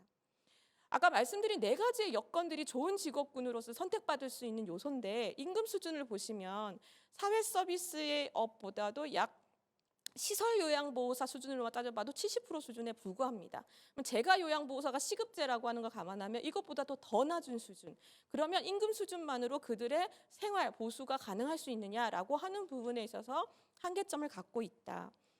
그리고 이런 관련한 구체적인 데이터가 장교양 실태조사 결과에서 나와 있어서 여러분들이 좀 참고로 보시면 좋을 것 같고요. 그럼 안정적이냐? 그러면 임금 수준이 좀 낮더라도 그러면 걱정하지 않고 근무할 수 있는 장기 근속이 가능할 수 있는 체계를 갖추고 있느냐라고 하는 부분에서도 여전히 열악한 상황입니다. 긴 근무 시간, 낮은 임금, 업무로 인한 소진, 직무 스트레스들이 여전히 이직 의형에 많은 영향을 미치고 있고 이직률도 높은 상황에 있습니다. 그러면 임금, 급여 안정성, 그럼 그 외에 그럼 정말 보람, 자기 보람으로 일을 하냐? 근데 정말 이렇게 데이터들을 보면 근데 또 자아 성취, 자기 존중감, 직업 정체성에 대해서는 굉장히 높게 나타납니다. 그러면 이런 여러 가지 여건들을 보면 그러니까 근로 여건을 안정적인 수준은 아니지만 우리 요양보호사 선생님들께서 정말 내가 어르신을 돕는다라고 하는 마음에서 정말 우리가 그 소명의식이라고 해야 될까요? 직업 정체성에 의존하고 있는 직업군으로서 지금 우리가 끌고 오고 있지 않나라고 하는 여러 데이터들을 보고 있습니다. 그렇다면 이런 형태 가지고 우리가 계속 이 돌봄 노동을 계속 성장시켜 나갈 수 있냐라고 하는 부분에서는 한계가 많다. 이걸 위해서 정부도 사실 요양보호사 처우 개선과 직무교육 등을 제공을 하면서 여러 가지 형태의 노력을 하고 있지만 특별한 사실 상황이 변하지 않고 있는 상황이어서 이것들을 어떻게 개선할 것인가라고 하는 근본적인 검토가 좀 필요한 것 같습니다. 그래서 마지막으로 그러면 좀 근본적으로 직업인으로서의 요양보호사에 대한 인식을 좀 전환시키고 그리고 요양보호사 처우를 좀 근본적으로 개선하는 돌파구가 될 수 있는 전략들이 뭐가 있을지 그리고 요양보호사의 근본적인 전문성을 계속 유지할 수 있는 방안들은 뭐가 있을지에 대해서의 세 축에 대해서 예형을 좀 말씀드리려고 합니다. 요양보호사가 돌봄 전문직으로 정체성이 확립될 때 사실 인력 확충이 좀 용이할 수 있는데요. 지금까지의 그 연구 결과들을 보면 최근에 요양보호사 승급 체계 얘기를 많이 하고 계십니다. 여러 연구들에서 승급 체계에 대한 얘기는 좀 나와 있지만 아직 그 제도권 차원에서는 검토가 좀 미진한 상황인데요. 요양 지도사와 같은 그러니까 일본의 괴호복지사와 같은 인력 수준의 이 요양보호사의 좀 승급 체계가 필요한가에 대해서는 여러 연구에서 필요하다라고 한 얘기가 나왔는데 그럼 그런 논의를 시작을 할 때 이 요양보호사의 요양 지도사의 군을 어떤 방식의 직무 형태로 설계를 할 것이냐라고 하는 부분들은 많은 논의거리로 남아 있는 것 같습니다. 그럼에도 불구하고 근본적으로 요양보호사의 이런 정체성을 우선적으로 좀 정리를 하고 그리고 요양보호사의 업무도 사실 단순 그냥 뭐 일상생활 지원 업무가 아니라 신체 지원과 가사 지원이라고 하는 이 업무 구조를 좀 더 정확하게 좀 세분화해서 검토해보는 거기에 따른 투입 인력을 좀 해보는 그래서 결론적으로 가사 지원은 사실 노노케어까지 같이 갈 수 있는 여지가 있다면 신체 지원은 조금 더 좀 연령이 낮고 조금 더 체력적 부담이 있는 부분들을 해결할 수 있는 인력군으로 나눠볼 수 있는 뭐 다양한 검토들이 좀 필요한 것 같고요. 최근에 일본 같은 경우에는 이런 업무군을 나누어서 이 노노케어를 할 수 있도록 그 65세 이상의 노인들도 노인층에서도 이 일자리에 들어올 수 있는 체계를 열어주면서 같이 좀 상생해 나가는 방법들을 강구를 하고 있다고 합니다. 뭐 이런 방안들도 고민이 필요할 것 같고요. 결국에는 아까 말씀드린 것처럼 지금의 40대 메인이 될 수 있는 이 어머님들 우리의 그 지금 육아를 보육을 같이 하고 있는 아이들을 같이 키우고 있는 이 어머님들이 일과 가정의 양립 체계 안에서 들어올 수 있도록 어떻게 이것들을 좀 보완할 것이냐라고 하는 부분들은 좀 필요할 것 같습니다. 처우는 너무나 많은 분들이 얘기를 하셨기 때문에 사실은 더 이상 강조할 필요가 없을 만큼의 중요한 내용이긴 한데요. 오늘 제가 조금 문제 제기를 하고 싶은 거는 우리가 장교양보험 제도가 도입이 되면서 사실은 보험 체계로 들어오면서 수가 체계의 인력 구조가 됐고 그러면서 사실 인건비에 대한 가이드라인이 사라졌습니다. 그러면서 이제 몇 해 전부터는 장교양 기관의 필수 인력에 대한 장교양 요원에 대한 인건비 그 지급 비율을 설정하는 걸 되어 있는데 근본적인 검토, 연구자로서의 검토는 장애인 생활시설과 노인 생활시설에서의 요양시설에서의 직접 돌봄 인력의 업무가 그렇게 많이 다른가? 사실 돌봄 인력이라고 하는 그 돌봄 업무 자체는 굉장히 유사한데 근데 단순히 이게 보험 체계와 조세 사업 체계 안에서의 차이점으로 해서 그 사람들의 업무 근로에 대한 이 그 처우 체계가 달라지는 게 맞는 건가? 근본적으로 이 돌봄 인력에 대한 업무에 대한 조금 같은 고민에서의 좀 인사이트를 찾아볼 필요가 있지 않을까라는 생각을 좀 해봅니다. 그래서 결국에는 지금의 인건비 가이드의 지급 인건비 급여를 조금 하는 그 비율을 두는 그 수준이 아니라 조금 더 강력한 수준의 좀 인력에 관련한 검토들이 좀 필요하지 않을까라는 생각이 들고요. 마지막으로는 전문성 제고에 대한 방안들도 좀 근본적으로 고민이 필요할 것 같습니다. 치매 전문 교육을 하고 있고 요양보호사 뭐 관련한 보수 교육도 하고 있고 한데 지금 이런 것들이 사실은 굉장히 임시 방편적인 성격에서 지금 국민건강보험공단 중심의 내용으로 이루어지고 있는데 사실 이런 교육 주체에 대한 얘기 그리고 뭐 국민건강보험공단의 보험자로서의 역할은 하지만 또 지자체와의 관계성 그리고 관련된 협회와의 관련성 뭐 이런 부분들에 대한 내용들을 근본적으로 큰 그림에서의 교육 방안에 대한 내용들도 전면적으로 좀 검토가 필요하지 않을까라고 생각을 합니다. 마지막으로 이 요양보호사에 대한 돌봄 노동에 대한 얘기를 하면서 우리가 놓치고 있는 부분들 좀 뭐가 있지 않을까라는 생각이 듭니다. 향후에 좀 검토해봐야 될 과제들이 요양보호사만이 돌봄 인력으로 볼 수 있느냐. 사실은 돌봄 인력은요 사회복지사나 간호사도 함께 근무하고 있는데 장교양보험제도에서 사실 이 인력에 대한 검토들이 상당히 부족했다라고 봅니다. 그럼 이분들은 또 어떻게 성장시켜 나갈 것이냐라고 하는 부분들에 대한 검토가 필요할 것 같고, 결국에 인력에 대한 고민은 제도를 근본적으로 바꿔내지 않으면 불가능하기 때문에 사실은 큰 틀에서의 제도에 대한 근본적인 인력에 대한 고민이 이제는 좀 준비를 해야 우리가 초고령 사회를 맞아서 어수선하게 맞지 않고 좀 차근차근 준비하는 단계에서 이루어질 수 있지 않을까. 그리고 돌봄 노동이 여성만의 전유물인가, 여성만이 가능한 것인가, 그 외의 것으로 다양한 여러 가지 대체제들을 고민할 수는 없는 건가라고 하는 부분에 있어서 좀 여러 가지의 차원에서의 향후에 좀 더 많은 검토가 이루어져야 되지 않을까라고 생각합니다. 이상입니다. 네, 감사합니다. 우리 세 번째 발표 유혜정 박사님으로부터 들어봤고요. 이것으로 저희가 준비한 세 개의 발표는 모두 마쳤습니다. 돌봄 노동자의 그 가치와 산업 인력군의 양적 질적 향상을 위해서 인식의 전환, 처우의 개선, 또 전문성 제고가 필요하다라는 내용을 중점적으로 발표를 해주셨습니다. 저희가 일종의 그 돌봄에 대한 공백 또는 돌봄의 와해를 경험하고 나서야 그간 우리가 인식하지 못했던 어떤 그런 돌봄의 공간들을 누가 얼마나 촘촘히 메우고 있었나, 또 그게 얼마나 사회적으로 우리에게 절대적이었고 또 가치 있었던 것인가를 새롭게 인식하는 그런 전환의 시기가 되지 않았나 싶습니다. 그래서 우리가 소득이라든지 노동 불안정성 이상으로 지금 코로나 사태에 가장 여러분들이 집중해서 논의하고 있는 주제 중에 하나가 돌봄인 것 같고요. 아마도 그런 여러분들의 그 관심과 열의가 반영이 된 것 같습니다. 지금 굉장히 많은 분들이 들어오셔서 우리 한국 노인복지학회 뉴노멀 시대의 한국형 돌봄 뉴딜을 논하다에 같이 참여해주고 계십니다. 지금 저희 세 분의 발표를 모두 들었고요. 이어서 그 세 분의 지정토론자로 오늘 참여해주신 김영선 교수님, 남현주 교수님, 남우근 박사님의 토론을 들을 텐데요. 먼저 김영선 교수님의 토론을 듣도록 하겠습니다. 네, 소개받은 경희대학교 노인학과 김영선입니다. 오늘 이렇게 직접 뵙고 말씀 나눌 수 있게 돼서 굉장히 반갑고요. 저희 오늘 가장 활발한 연구와 또 정책 자문을 하고 계신 발제자 분들의 토론을 할 수 있게 돼서 매우 영광으로 생각합니다. 제가 한 5분 정도 하면 될까요? 예, 그래서 주어진 시간 안에 제가 드리고 싶은 말씀은 제가 유재영 교수님의 지정 토론을 해야 되기 때문에 코로나 이후의 뉴 노멀 사회에 대한 패러다임 전환에 대해서 말씀을 드려서 조금 더 미래지향적인 논의까지 같이 좀 스펙트럼을 넓혀서 한 가지 말씀드리고, 그다음에 노인 돌봄과 관련된 문제점에 대해서 추가해서 좀 더 제안드리고 싶은 것, 그리고 대안에 대해서 토론하도록 하겠습니다.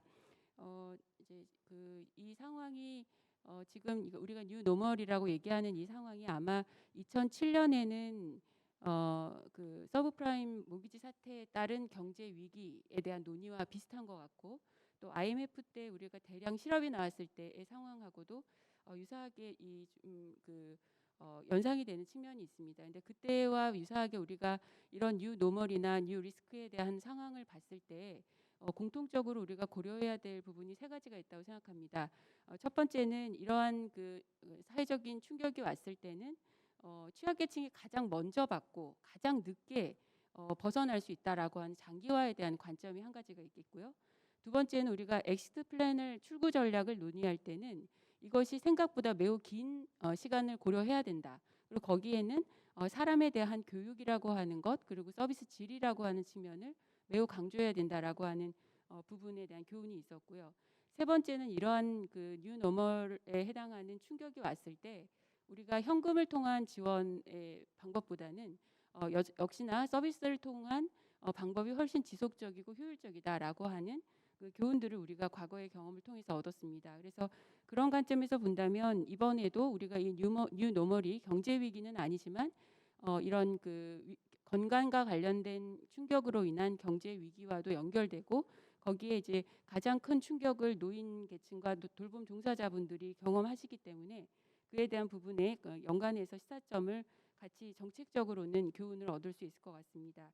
그것과 연관해서 우리 지금 현재 노인 돌봄과 관련된 부분을 보게 된다면 저는 일단 크게 두 가지의 부분에서 현재 그 시설이나 병원에 계신 그 노인분들이나 돌봄 종사자에 대한 부분도 있겠지만 또 재가에 계신 분들이 자기 관리 셀프 케어를 어떻게 하느냐에 대한 문제도 우리가 이 노멀 상황에서 굉장히 중요하게 봐야 된다고 생각합니다. 첫 번째 우리가 노인 돌봄에서 이제 그 시설에 계신 요양보호사 분들의 상황을 보게 된다면 기본적으로는 현재 서비스 질에 대한 논의가 그 우리에게 큰 숙제로서 계속 노력이 되고 있고 미래에 있어서는 노동력 부족에 대한 문제가 우리가 우려를 하고 있는 부분인데 이것이 이 코비드 상황으로 인해서 더 심화되고 또 조기화로 나타날 수 있겠다라는 우려가 있습니다. 실제로 우리가 앞에서 그 유 박사님 말씀 주셨지만 지금 우리나라가 이제 그 30년까지 약 20%, 18%에 대한 부족, 그리고 일본이 37만, 그리고 미국이 48만이라고 하는 이제 노동력 부족이 예상이 되기 때문에 그 문제에 대해서 독일이나 일본을 통해서 비공식적인 가족 그 종사자들로부터의 보완이 있었고, 그 다음에 안 돼서 자원봉사, 그리고 이제 이민자, 그리고 그 다음에 이제 기술이라고 하는 부분으로 확대되는 그런 측면들이 있는데 우리도 그러한 상황들을 고려 그 상황들로 진전이 될 것이다라는 생각을 해볼 수가 있고요.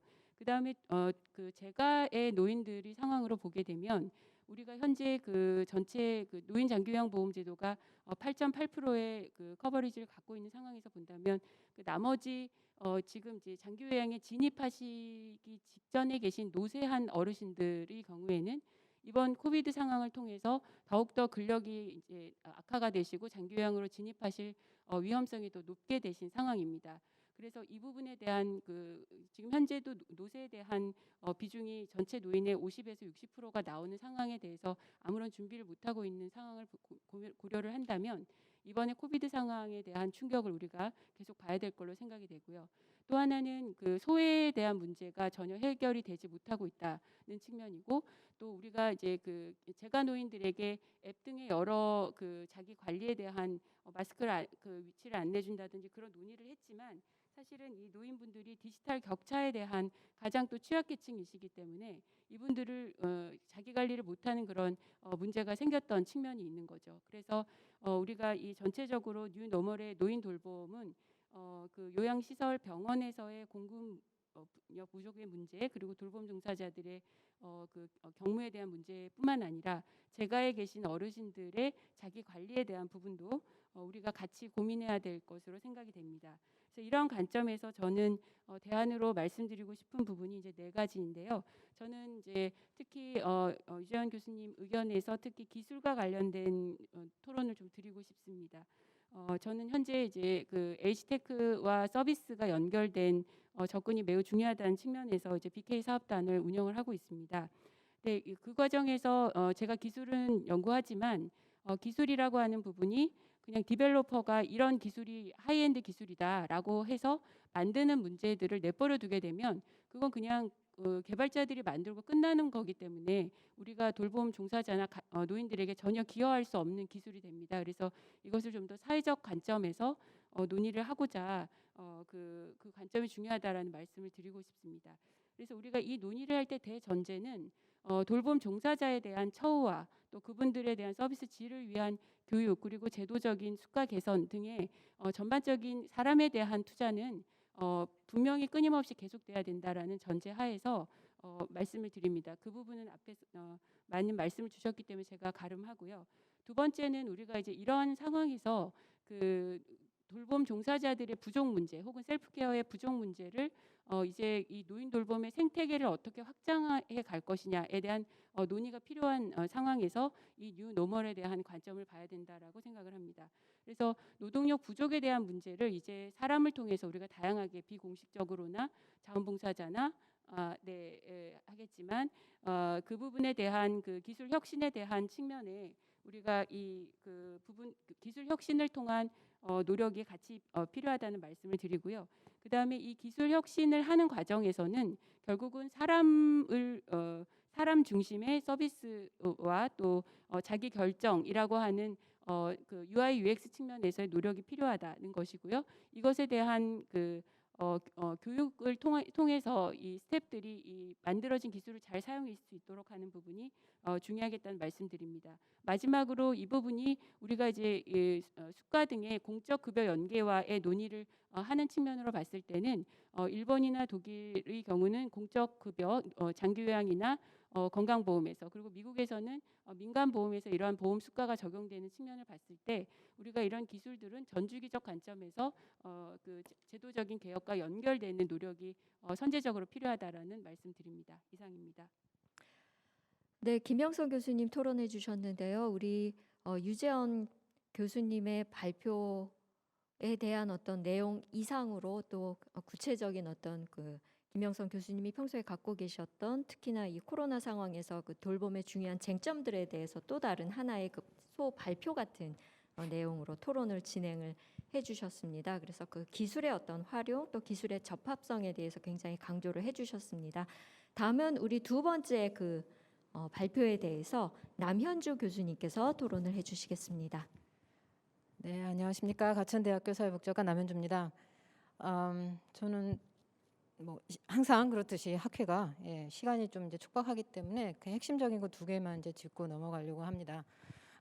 이번 정부에서 어쨌든 치매국가 책임제에 대해서 이제 강조를 했고, 그리고 그 커뮤니티 케어를 중요한 이제 정책 아젠다로 제시를 하면서 지역사회보호 차원에서의 어떤 의료나 보건이나 복지에 대한 관심이 굉장히 커진 것 같습니다.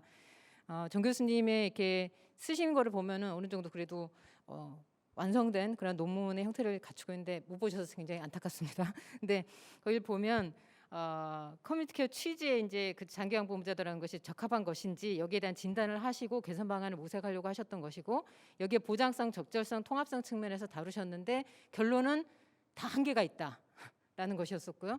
저도 거기에 동의를 하고 그렇기 때문에 전반적인 것에는 다 이제 동의를 하면서 좀 더 이렇게 질문을 던지면서 더 논란을 일으킨다 그럴까요? 그렇게 해야 될 것 같습니다.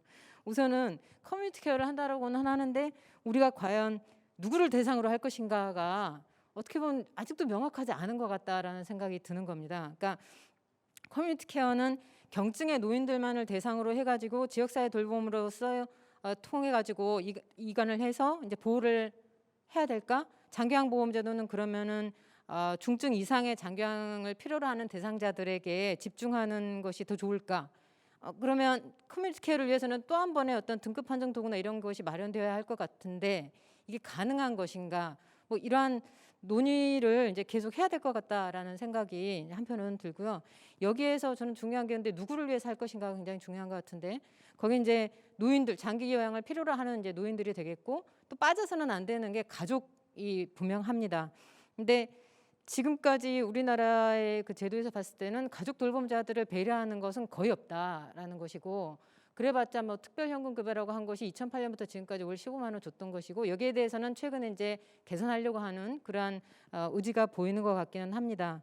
근데 우리가 커뮤니티 케어를 한다라고 하는 것이 실은 돌봄의 질을 좀 향상을 시키면서 이용자들이 선택하고 결정할 수 있도록 하고, 그래서 거기에 이제 참여를 하면서 노인 스스로도 역량을 강화하는 것에 이제 기여를 하고자 하는 거, 이게 이제 거기에 의미가 있는 것 같은데, 과연 그분들이 선택권이 있느냐라는 것이거든요. 그러니까 우리 노인장기요양보험법에서도 이렇게 보면 자립적으로 생활하던 일상생활 하도록 해주자.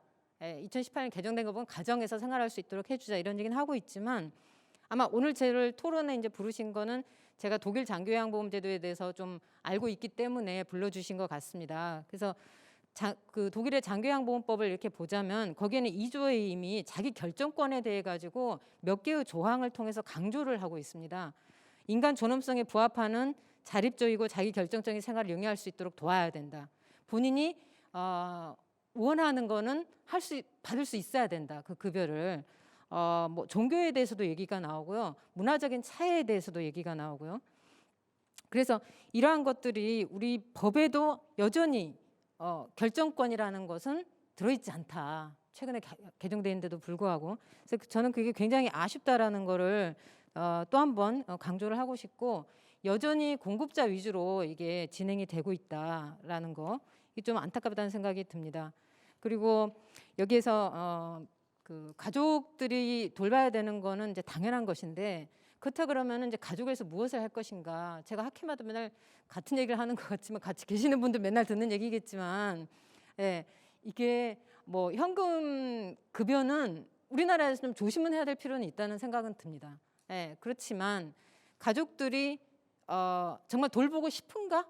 이거부터 정말 파악을 했으면 좋겠고, 우린 생각했을 때 독일 사람들은 막 부모하고 독립하고 나면은 뭔가 이제 따로 살고 싶어 할 것 같은데, 이렇지만 재가 급여를 받는 사람 중에서는 거의 80%가 부모를 돌보고 있다라는 거죠. 그렇다면 우리나라는 더 하지 않을까 이런 생각이 드는데, 왜 자꾸 가족들이 돌보고 싶어 하지 않은데 억지로 하게 한다라고 하는 것인지, 거기에 대한 과학적인 근거가 좀 나왔으면 좋겠다. 제가 실천 쪽이 아니고 조사 방법을 하지 않다 보니까 맨날 이런 바람만 하고 있어서 죄송하긴 하지만 좀 근거가 나와줬으면 좋겠다라는 생각이 들기도 하고요. 재가 서비스에서도 이제 커뮤니티 케어라고 하면은 어쨌든 재가 서비스 종류가 굉장히 다양해져야 될 것 같은데, 과연 우리가 그만한 선택권이 있느냐는 거죠. 그렇지 않다라는 생각이 듭니다.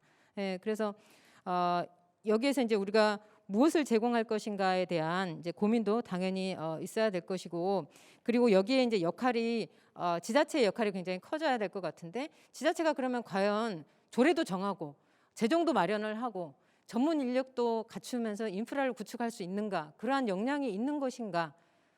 독일이나 영국 같은 경우는 정통도 오래됐고 지방 정부라고 얘기를 하고 있지 않습니까? 그럼 우리는 지방자치단체라고 얘기를 하고 있는데, 성남시만 하더라도 조례를 하나 하려고 하면은요, 담당 공무원이 고민을 해야 됩니다. 이게 국회의원들이 하는 것처럼 그렇게 쉬운 게 아니에요. 그렇기 때문에 인력은 어쨌든 절대적으로 부족하다라는 것을 이제 말씀을 드리고, 그것뿐이 아니라 실은 솔직히 전문성 정말 부족하다 공무원들이 하기에는. 예, 그거를 제가 좀 솔직하게 말씀드리고 싶고요. 장기요양보험에서도 실은 이제 지자체에서 뭐 폐쇄 명령도 내리고 이렇게 해야 되는데 그러한 능력이 되지가 않죠. 그러니까 건보공단이 보험자임에도 불구하고 급여 비용에 대한 부당 청구나 이런 것에 대해서는 단독적으로 이걸 조사할 권한도 없고, 예, 뭐 적발한다고 하더라도 뭔가 재정 관리에서는 한계가 있을 수밖에 없고, 그래서 이런 게 지금 현실이다라는 걸 이제 말씀을 드리고 싶고요. 잘 하고 있는 기관도 많습니다. 예, 그건 제가 전제를 하고, 그렇지만 여전히 뭐 징수금을 체납하는 건도 보면 200억이 넘어가고 있는 상황인 것이고, 여전히 아까 정 교수님께서도 발표하셨지만 평가도 받지 않고 있는 상황이다라는 거, 그 말씀드려야 될 것 같습니다. 마지막으로는 그냥 하나만, 그 개념에 대해서는 그 장기요양보험제도가 너무나 아주 새로운 제도이다 보니까 개념에 대해서 좀 혼란이 올 수 있어서 하나만 그냥 마지막으로 발표하시는 교수님한테 질문을 드리자면, 재택 서비스라는 거를 그 레시덴셜 케어라고 쓰셨더라고요. 그래서 그게 지금 그 요즘 최근에 얘기하고 어시스티드 리빙을 지금 잘못 그 말씀하신 것인지, 아니면 그게 구체적으로 어떤 새로운 것이 있는 것인지에 대해서 설명을 부탁드리면서 마치겠습니다.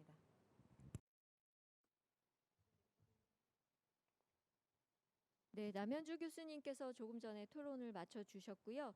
그러니까 사실은 돌봄을 제공하는 사람에 대한 사회적 돌봄이라는 것도 굉장히 중요한 이슈인데, 그 2차적인 어떤 의존에 대해서 저희가 전혀 접근하지 못한다라는 문제 제기해 주셨습니다. 더불어서 그 돌봄을 받고 있는 당사자의 어떤 자기 결정권에 대한 그런 문제 의식들도 굉장히 중요한 주제를 던져주셨습니다. 우리 마지막 토론입니다. 유혜정 박사님 발제에 대해서 남욱은 비정규 노동센터 정책연구위원님의 토론을 듣도록 하겠습니다. 예, 반갑습니다. 그 유혜정 박사님이 돌봄 노동의 이제 가치 제고, 가치 향상에 대한 말씀을 해주셨고, 그 발제 내용에는 돌봄 노동의 특성, 그리고 지금 돌봄 노동이 처해 있는 굉장히 열악한 노동 조건에 대해서 잘 말씀을 해주셨다고 생각을 합니다. 그 발제에서 좀 언급하지 않으셨던 부분에 대해서 제가 조금 추가로 말씀을 드리고, 좀 어떻게 개선해야 될 것인가에 대한 얘기를 좀 잠깐 말씀드리는 걸로 하겠습니다.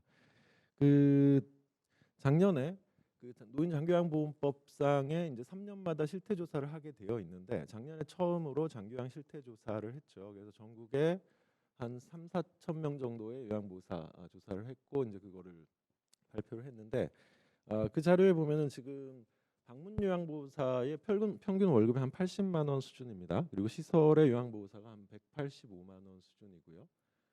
아까 이제 발제 자료에도 있었지만은 시급 중위 임금이 사실은 거의 최저임금에 가깝게 되어 있습니다.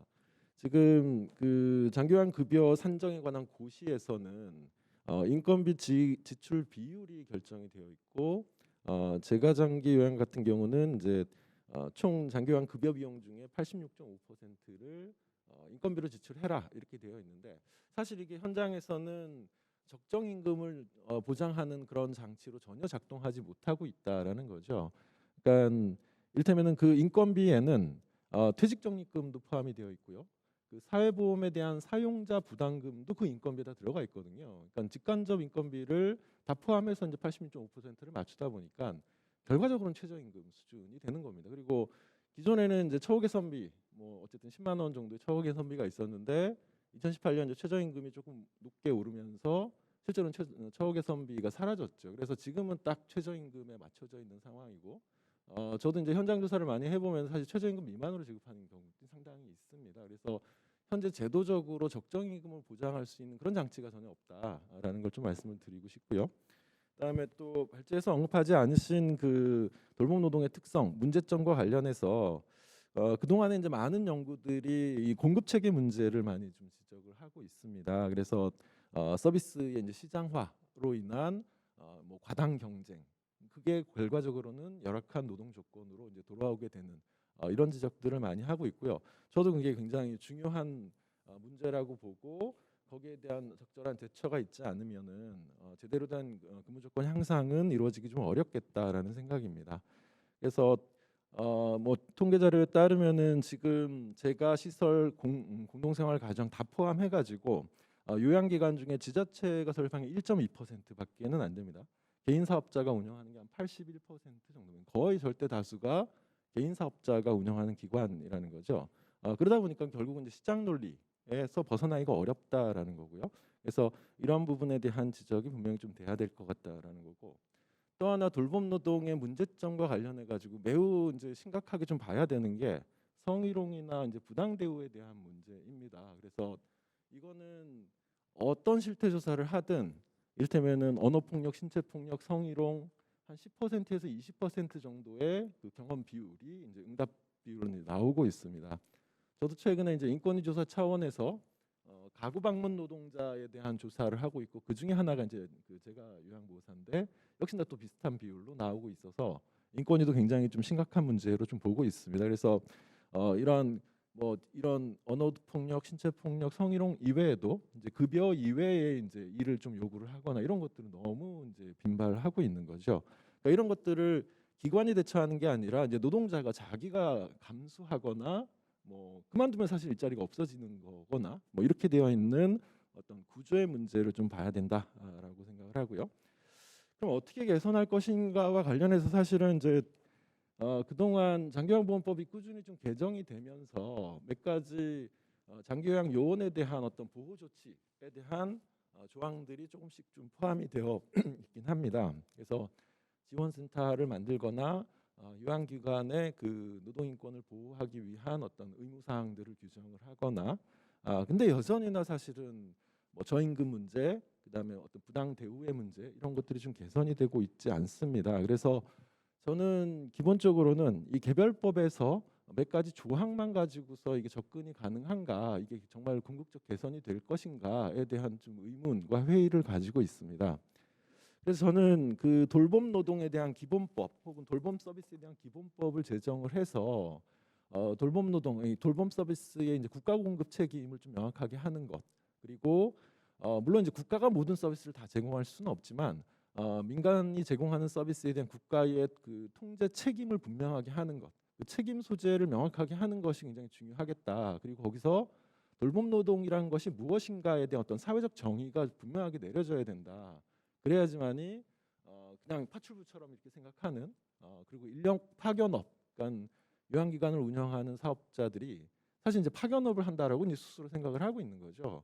그러니까 이런 인식들이 바뀌기 위해서는 기본법 제정을 통해서 거기에 대한 어떤 국가의 책임을 좀 명확하게 하는 것, 그리고 돌봄 노동권을 보장하기 위한 어떤 합리적인 보상 체계 이런 것들을 좀 명확하게 하는 게 좀 필요하겠다라는 거 하나 하고요. 그다음에 또 하나는 이제 개선과 관련해서는 어쨌든 아까 공급 체계 개선이 정말로 좀 중요하다. 그러니까 유한기관에 대한 진입 퇴출 규제를 좀 명확하게 하는 게 필요하겠다.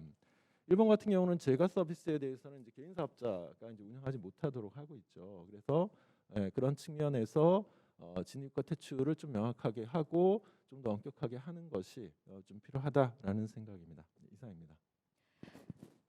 네, 우리 남우근 박사님께서 지금 토론을 마쳐주셨고요. 저희가 한 가지 양해드릴 거는 저희가 지금 이 세션을 진행하는 이곳에서 사회복지학회 총회가 이루어지게 됩니다. 그래서 워낙에 저희가 계획했던 시간보다 5분 정도를 좀 일찍 당겨서 저희가 종결해야 되는 상황이기 때문에 굉장히 중요한 내용과 토론 내용이 오고 갔음에도 불구하고 충분히 논의할 시간을 드리지 못하는 걸 굉장히 죄송스럽게 생각합니다.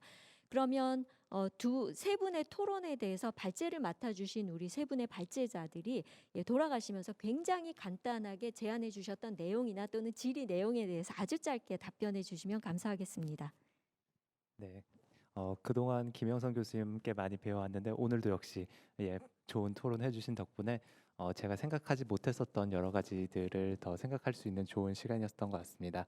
김영선 교수님께서 말씀하신 것 중에서 이제 취약계층 노인 그리고 또 더욱더 우리가 사회에서 더 관심을 많이 갖고 노력해야 된다는 점, 그리고 제가뿐만 아니라 자기 관리에 대해서도 신경을 써야 되고, 그리고 그러기 위해서는 이제 노인분들의 디지털 역량이 강화돼야 되는데 아직까지는 그 적응력에서 다른 연령층이나 부족한 점이 있기 때문에 그에 대해서 더 신경을 써야 된다고 말씀하셨고, 제가 마지막으로 한 가지만 얘기를 드리고 싶은 건 오늘 얘기 드린 여러 가지 과제들이 그동안에 진행되어 왔었던 노인 돌봄 서비스나 인력을 대체하자는 것이 아니라 그분들이 훨씬 더 그전에 해오던 방식을 업그레이드하고 더 편하게 하실 수 있도록 보완을 하자라는 점에서 그런 취지였다는 점에서 혹시 오해가 있을까 봐 마지막으로 얘기를 드리고, 우리가 비록 지금 몸은 떨어져 있고 온라인으로 접속하신 분들은 함께 만나지는 못하지만 오늘 이 토론 그리고 발표가 공감대를 형성하고 그리고 더 심화된 논의를 할 수 있어서 앞으로 합심을 해서 돌파할 수 있기를 바라겠습니다. 네, 감사합니다. 항상 존경하는 우리 남면주 교수님 좋은 말씀해서 또 많이 배웠고요.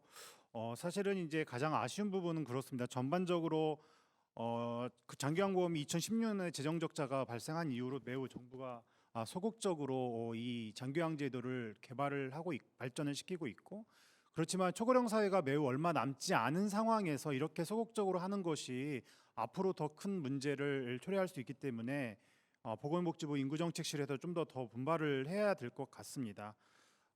그리고 이제 그 아까 교수님께서 말씀해 주신 레지던셜 케어에 대한 내용들은 이제 어떤 내용이냐면은 돌봄과 주거가 같이 되는 것들이죠. 근데 아시는 것처럼 돌봄과 주거를 결합해서 제도적으로 확충한 경험이 없기 때문에 이제 그러한 것들이 취약한데, 이제 케어 안심주택이나 어시스트 리빙 이러한 것들의 다양한 양상들을 확대하는 것이 필요한 것 같고, 일부 선도 사업 지역에서 이러한 것들이 실시되고 있는 것 같습니다.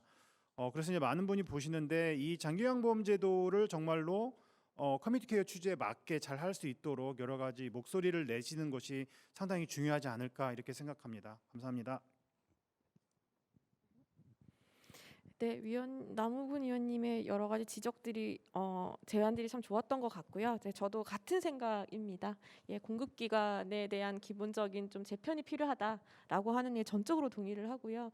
아까 전용호 교수님께서 발제에도 말씀하셨지만 사실 통합제가 시범 사업을 하면서 월급제 요양보호사를 도입을 해보려고 했더니 정말 제도적인 한계점이 너무 많았습니다.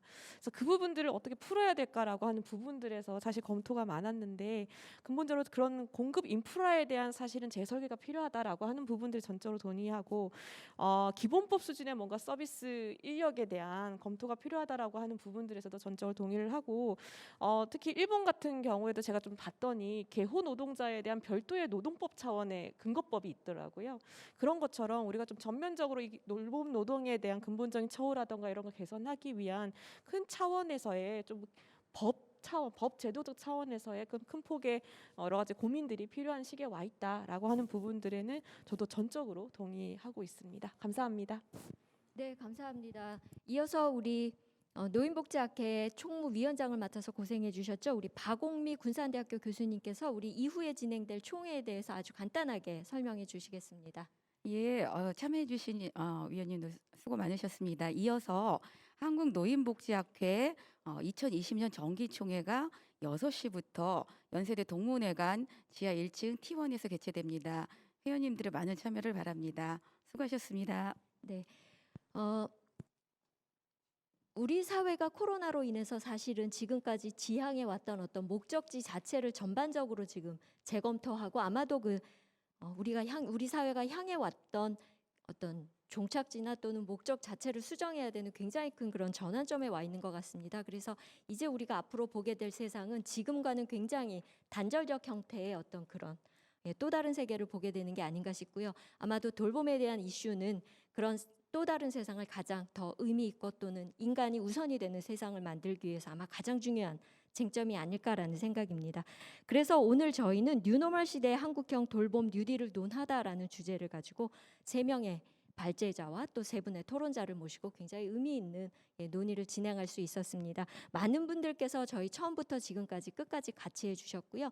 오늘 인터넷을 통해서 함께해 주신 분들, 또 발제를 준비해 주시고 발제해 주신 발제자와 또 귀한 토론을 해주신 모든 분들, 또 그간 우리 노인복지학회를 이끌어 오신 엄기욱 우리 회장님께 모두 감사드리면서 이것으로써 노인복지학회 정기학술대회를 모두 마치도록 하겠습니다. 감사합니다.